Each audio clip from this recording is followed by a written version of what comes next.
ምን ሆነ መሰላችሁ? አብይ ወደ ስልጣን መጥቶ በሶስተኛ ወሩ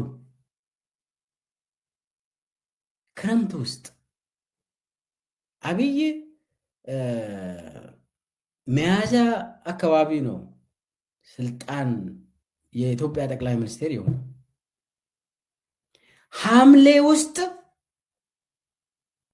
ለማ መገርሳ ሞጆ ላይ ስብሰባ ነበር። ሞጆ ላይ የከተማ ከንቲባ የሞጆ ከተማ ከንቲባ ጠርታ እዛ የሆነ ምረቃ ነበር። እዛ ለመሳተፍ ሂዶ ስብሰባን እየመራ እያለ ሌሎቹ የለማ መገርሳ ጠባቂዎች መጥተው ለማ ተነስ፣ ውጣ፣ እንግባ ብሎ እጁን ይዞ በፍጥነት ወጡ። ቶፊቅ መደድ ለማን ለማስገደል ያዘጋጀው የታጠቁ ሰዎች አስገብተዋል ስብሰባ ውስጥ። ማንም ሰው ያላወቀ ያላየው ስናይፐር አስታጥቆ ቶፊቅ እንግዲህ በአብይ ትዕዛዝ ለማን ሞጆ ላይ ለመግደል 3 ሰው ስናይፐር ታጥቆ ተሰብሳቢ ውስጥ ሲገቡ ታየ። ወደ አዳራሹ ሲገቡ ታየ። ማን ነው የሚያየው? አንዱ ልጅ ከቲም ነው እንግዲህ አንድ ቲም ነው ለማን የሚጠብቁት። ቶፊቅማ የዚህ አደራጅ ስለሆነ ምንም አላወራም። እንደዚህ ሆነ አልሆነ ምንም አልተናገረም። አንድ ልጅ አለ። አንድ ልጅ ይህንን ሲያይ በፍጥነት ስብሰባው ላይ ምንም እንኳን ውጣ ነው ብሎ ይዞ ወጣ። ያ ልጅ ሌሎቹ ምንድነው የሆነ ያለ ምናምን ብሎ በፍጥነት ይዞ መኪና ውስጥ አስገቡ። ቶሎ አዲስ አበባ ቤቱ እንዲገባ እንዳውም ጽሕፈት ቤቱ እንዳይገባ ቀጥታ ቤቱ እንዲገባ ተደረገ። ከዛ እነኚህ 3ቱ ሰዎች ደግሞ እንዲያዙ ሲሞክሩ ቶፊቅ አያዙም ብሎ እንዲያመልጡ አደረገ። ቶፊቅ ወዲያውኑ ከለማ ጋር ምንም ነገር ሳያወራ ቀጥታ ቤተ መንግስት ገባ። ያቺ ዕለት ሐምሌ ውስጥ የአብይ ጠባቂ ሆነ። ቀጥታ ለማም መግደል ሲያቅተው ምንም አይነት እንደው ቻው እንኳን አላለም። ለማን ይሄ ጠፋ እንደዚህ ሆነ አላለም። ያኔ ልጆቹ ለማን ሴቭ አደረጉ። ቶፊቅ ቀጥታ ወደ ቤቱ ወደ ቤተ መንግስት ወደ አብይ ገባ። አበቃ። ከዛ በኋላ ለማና ቶፊቅ ጠላት ሆኑ። አስቡት። ይሄ የሆነው አብይ ስልጣን ይዞ 3ኛ ወሩ ላይ ነው። 3ኛ ወሩ ላይ ነው። ይሄ ቶፊቅ ይህንን ሙከራ ያደረገው የግድያ ሙከራ ያደረገው 3ኛ ወሩ ላይ ነው። አብይ ስልጣን ይዞ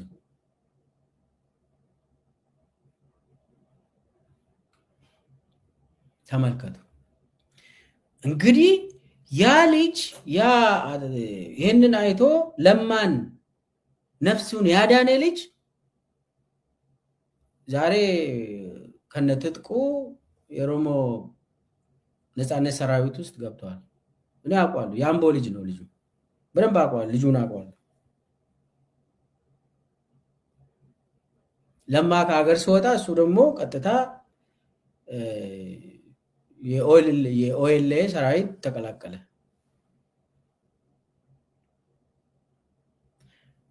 የሚገርም እኮ ነው። አሁን ኦኬ ለማን ለማስገደል ሞክሮ አልተሳካለትም። ለማን እንኳን ቻው አላለም። ቀጥታ የአብይ ጠባቂ ሆነ። እዛ ቀጥታ አገናኙት። አብይ አልተሳካለትም። ለማን ለመግደል ሞክሮ ነበር። ቶፊቅን ተጠቅሞ አንድ በሉ። ሁለተኛ ከዛ በኋላ ደግሞ ለማ የራሱን ጠባቂ ቀየረ። ሌላ ሰው አደረገ። ቶፊቅ ደግሞ የቤተ መንግስት ዋና ቁንጮ ሰው ሆነ። የአብይ ዋና የጸጥታ ኃላፊ ሆነ። ሪፐብሊካን ጋርዱን የሚመራ እሱ ነው። ኤቭሪቲንግ። ከዛ ምንድን ነው የሆነው? ደመላሽ ገብረ ሚካኤል ጋር ተነጋግሮ ቶፊቅ አሁንም የለማን ሰራተኛ ይዘው መርዝ እንዲበላ ሞከሩ። የለማን ሰራተኛ እንዴት ነው የሚይዙት? ከጠባቂው ከአንዱ የለማን ጠባቂ ያዙት። የአንዱን እንግዲህ የኦሮሚያ እንትን ነው የኦሮሚያ ፖሊሶች ናቸው ለማን የሚጠብቁት። ከነሱ ውስጥ አንዱን ያዙ። አንዱን ይዘው የለማ ሰራተኛን በደንብ እንትን በልና በሷ በኩል ሰውየውን እንገላገል ለማን እንገላገል ብሎ ያ ልጅ ሰራተኛ የለማን ሰራተኛ እህል የምታቀርበው ጋር ደርስ እንትን ብሎ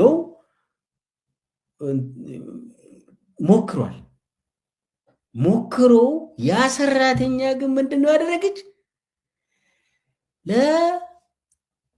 ለዋናው የለማ ጠባቂ ተናገረች። እንደዚህ አይነት ልጅ ከእናንተ ጋር የሚሰራ መጥቶ እንደዚህ አድርጊ፣ ይሄ ነገር ይሆንልሻል፣ ይህን ያክል ገንዘብ ታገኛለሽ፣ እንደዚህ ነው ኑሮሽ የሚለወጠው አለኝ፣ ነገረኝ። ይህንን አላደርግም፣ እኔ ሃይማኖቴ እንደዚህ አይፈቅድልኝም ብላ ለለማ ጠባቂ ተናገረች። ዋናው ኃላፊው ወዲያውኑ ያንን ልጅ ይዘው አስረው ሲጠይቁ ትንሽ የሆነ መታ አደረጉ መሰለኝ። አዎ ደመላሽ እና ቶፊቅ ናቸው እንደዚህ ያደረጉኝ ብሎ ተናገረ። ከዛ በኋላ እንግዲህ ምንም ማድረግ አንችልም፣ በቃ ተሰናበትክ ብለው ከዛ አሰናበቱት። የት ቢመደብ ነው የምታስቡት? አሁን ደመላሽ ገብረ ሚካኤል ጋር እንዲመደብ ተደረገ። ቀጥታ የስለላ መዋቅር ውስጥ ብሔራዊ ደህንነት ውስጥ ኦፊሰር ሆኖ ተመደበ። ያለች ለማ ላይ ግድያ ሙከራ ያደረገው በእነኚህ በቶፊቅና በደመላሽ ትዕዛዝ ለማን ለመግደል የሞከረ ልጅ ብሔራዊ ደህንነት ኦፊሰር ሆኖ እንዲመደብ አደረገ አብይ።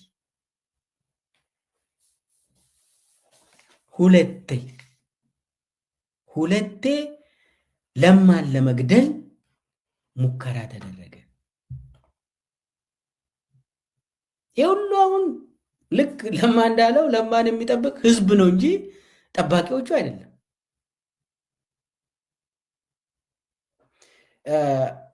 አንዱ ይሄ ነው። ለማን ለመግደል ስንት ጊዜ የሞከረ ግለሰብ ነው ቶፊቅ መደድ በአብይ ተልኮ። ይህንን ያዙልኝ። አንድ ሁለተኛው ደግሞ ጀዋር መሐመድን ነው። ጀዋር መሐመድን ለመግደል ለማስገደል መጀመሪያ በቤቱ ጀዋርን አስከብበው ጀዋር ጮሆ ራሱን አዳነ። ያኔ በበላይነት ይህንን ግድያ የመሩ ከቤተ መንግስት ተውፊቅ ነው እና ደመላሽ ናቸው። ሁለቱ ናቸው ለመግደል ሙሉ በሙሉ። አሁን ገዳዮቹን ያዘጋጀው ተውፊቅና ደመላሽ ናቸው ያዘጋጁት በአብይ ትእዛዝ። ጀዋርን ነው እግዚአብሔር ነው ነፍሱን ያዳነው። ግርግር ፈጥሮ ሊገሉት ነበር። ይህን ጀዋር ተረስቶ ነበር። ያንን የመራ በበላይነት ከቤተ መንግስት የመራው የግድያ ሙከራውን ተውፊቅ መደድ ነው። ይሄ ነገር የሆነው መቼ ነው? ብልጽግና ስመሰረት ልክ እዛ በሳምንቱ ነው ብልጽግና የተመሰረተው ኖቬምበር ውስጥ ነው። ጀዋር ደግሞ የግድያ ሙከራ የተሞከረበት ኦክቶበር ነው። 1 ወር ልዩነት አለ። ያንን የመራ ሰውዬ ከቤተ መንግስት ያንን ግድያ የመራ ሰውዬ የግድያ ሙከራ ነው የመራ ሰውዬ ተውፊቅ መደድ ይባላል። ዛሬ አዲስ አበባ ሙሉ በሙሉ እንዲቆጣጠር የተደረገ ሰውዬ ነው። ለማን ለመግደል የሞከረ ጀዋርን ለመግደል የሞከረ ሰውዬ አሁን አዲስ አበባን ምን ለማድረግ በኋላ መጣበታለሁ። አንድ ይሄ ነው። ሌላው ደግሞ በጣም አስከፊው ደግሞ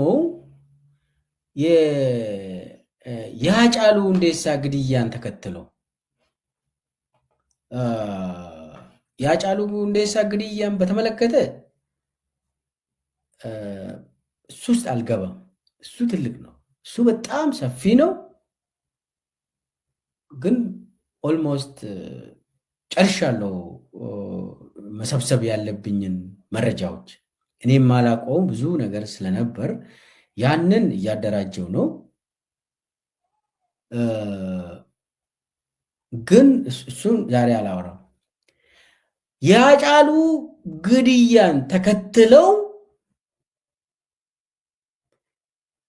ጀዋርና በቀለን በዛችው ቀን ለመግደል ተውፊቅ ትዕዛዝ ወስደው ነበር። ሙከራ አድርጓል። እንግዲህ እንደምናስታውሰው ሃጫሉ ከተገደለ በኋላ እነ ጀዋርና እነ በቀለ ሬሳን ይዞ በንጋቱ ወደ አምቦ በክብር እየሄዱ ነበር። ከዛ ምንድነው የሆነው? በቤተ መንግስት ትዕዛዝ ሬሳው ከቡራዩ እንዲመለስ ተደረገ። ከቡራዩ ተመልሰው የኦሮሚያ ብልጽግና ጽሕፈት ቤት እንዲያርፍ ተደረገ። ሬሳ የሃጫሉ ሬሳ የብልጽግና ጽሕፈት ቤት ውስጥ እንዲገባ ተደረገ።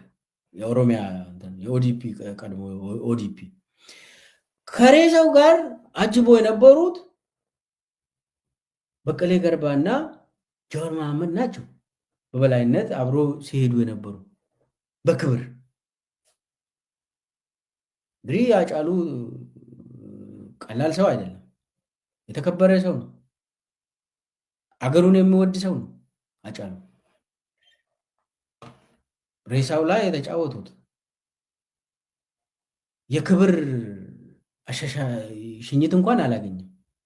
ጨፈጨፉት ሰው እና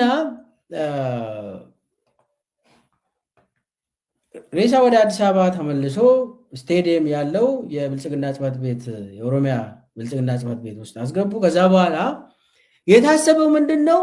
በቀለንና ጀዋርንም በዛችው ቀን ግርግር ፈጥሮ እዛው ለመረሸን ነበር።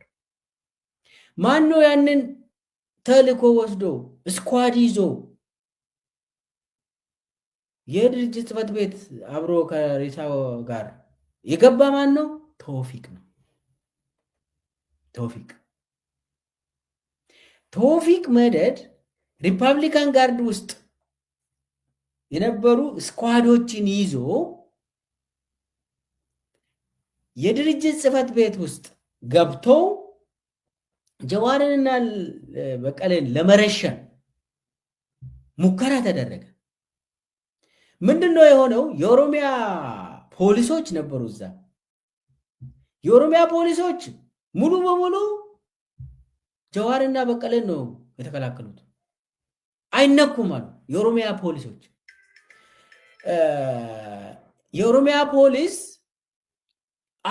አይሆንም ብሎ ሪፐብሊካን ጋርዶች ተውፊቅ ይዞ የመጣውን ሪፐብሊካን ጋርዶችን እዛው ዳር ያዙ አሉ። በተለይ አንድ የኦሮሚያ ፖሊስ አባል በዛችው ቀን ተገድሏል። ማንም ሰው የሱን ስም አያነሳም። ዛሬ የድርጅት ጽሕፈት ቤት በር ላይ የተገደለ የኦሮሚያ ፖሊስ አባል አለ።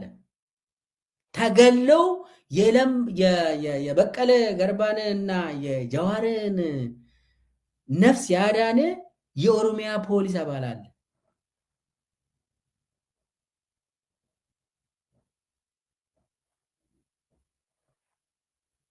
ተውፊቅ ይዞ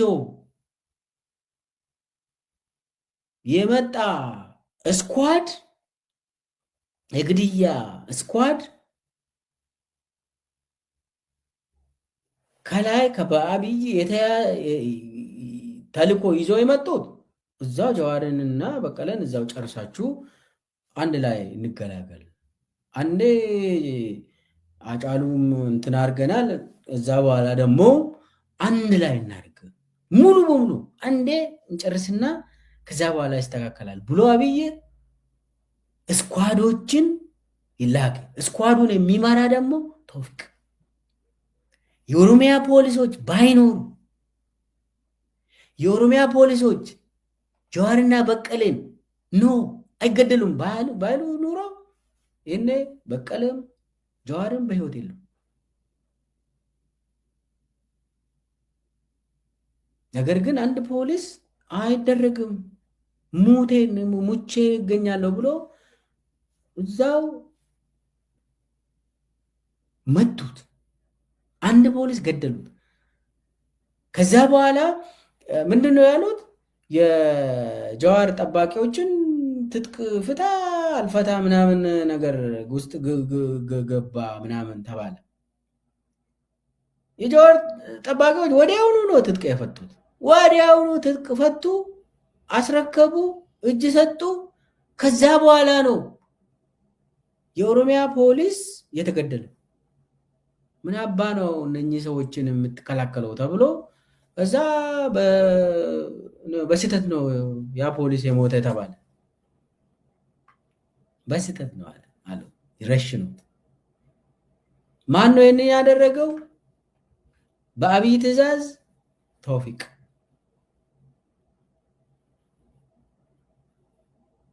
እንግዲህ አስቡት ይሄንን ሁለት ሰዎችን እዛው ማለት በቀለንና ጀዋርን በዛው ለመጨረስ ነበር። አልተሳካም። ያም አልተሳካም። ቀጥሎ እንግዲህ የመጣው ብዙ ነው። እንግዲህ እኔ ከዛ ውስጥ አንድ ነው የሚታወቅ ነገር ብቻ ነው የምነግራችሁ። ቀጥሎ ለመግደል የገደሉት ማን ነው? በቴ ኡርጌሳ።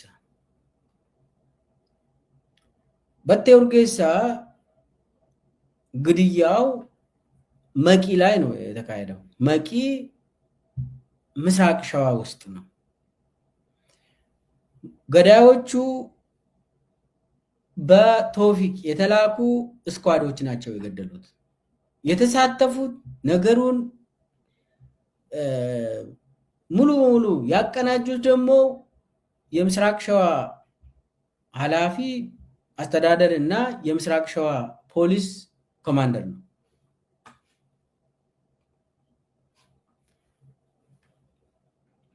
ያኔ በቴ ኡርጌሳ መቂ ቤተሰቡ መቂ ነው። በቴ ኡርጌሳ ቤተሰብ መቂ ምስራቅ ሸዋ ግድያውን የፈጸሙት ስኳዶቹን የላከ ተውፊቅ ነው ከቤተ መንግስት። ነገሩን ደግሞ ያመቻቹት የምስራቅ ሸዋ ፖሊስ ኮማንደር ታሪኩ ድርባባ የሚባል የኦሮሚያ ፖሊስ ልብስ የለበሰ የምስራቅ ሸዋ አስተዳደር አባቡ ዋቆ የሚባል